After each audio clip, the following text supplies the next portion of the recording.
Hey guys, Professor Bill Comic Book University and Zodiac, issue number 1. This will be the last comic book that I'm reviewing of the week, but, tomorrow's another day. So, check this out, man. This is a gorgeous book. This is Zenescope, all right? And I don't know a lot about Zenescope, but I have always admired the hell out of the art. They've got a particular style, the way that their comics are done, that it is bright and vibrant and sexy, sleek. The line work is immaculate.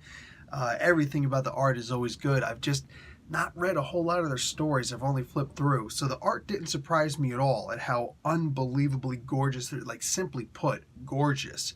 But the writing in this one, okay, I think I get it. Let's get started on who did all that. Writer Joe Bruscia, Christina gonna kill this one. Barberi is the editor. The artwork is done by Danielle Main, and the colors are done by George Cortez. Jorge Cortez? Not sure, sorry. Doing the best I can. Letters Taylor Esposito of Ghost Glyph Studios. Man, really need my glasses for this, and no thanks. So anyway, Joe Bruscia and Ralph Tedesco are the creators of the Grimm universe. Okay, that's actually pretty interesting. So Joe Bruscia did all this. Interesting. Basically, Zodiac is this dude who's like totally badass, and he's got this suit where the gauntlets especially are superpower. They got spikes and claws and sharp, pointy, pokey objects all over the place. He could probably pull out a rake and take care of old lady Petunia's grasslands and just rake up all the leaves. Like, he's got a lot going for him. And he's a ninja. And he gets his butt kicked by an old woman. But it's okay. Because I don't know who these characters are, but they seem to work together pretty well. See, I think the biggest problem that I have with this comic book is simply that I am not as familiar with the Zenescope universe as I clearly need to be in order to understand what's going on. That's okay, though. The comic book at least seems good enough that I like the character on the front cover here. Tarot, I think her name is, or at least she's the person in charge of Tarot.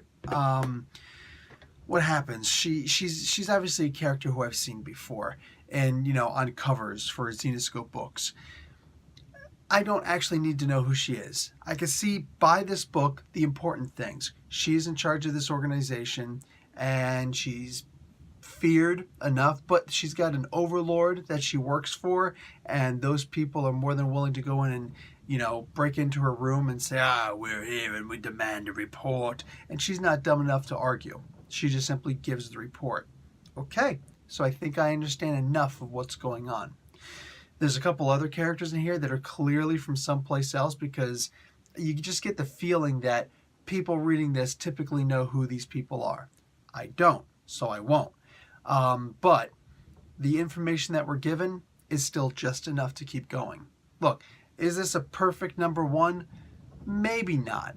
Because, it was kind of like the way it kind of blended into it. It felt like they were talking at us instead of just giving us the story. But that was only in like the first 2 or 3 pages when they were introducing this character, Zodiac.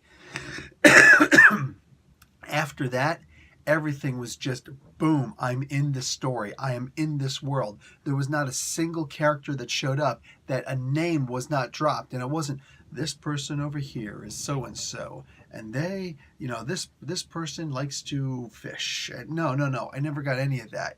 It actually came up organically in a conversation. So again, while it wasn't a perfect issue 1, here's this guy who's read, one book, I think, from Zenescope. That's it, the Black Knight issue 1. And, that one was whatever. It was pretty interesting. I got a good idea of what was going on there. Same thing here. It's funny, I don't give a lot of attention to Zenescope, and I feel bad that I don't. But, dude, they fulfill the primary need of any new comic viewer. You're going to join this comic book. You're hoping to join this entire world, this entire landscape.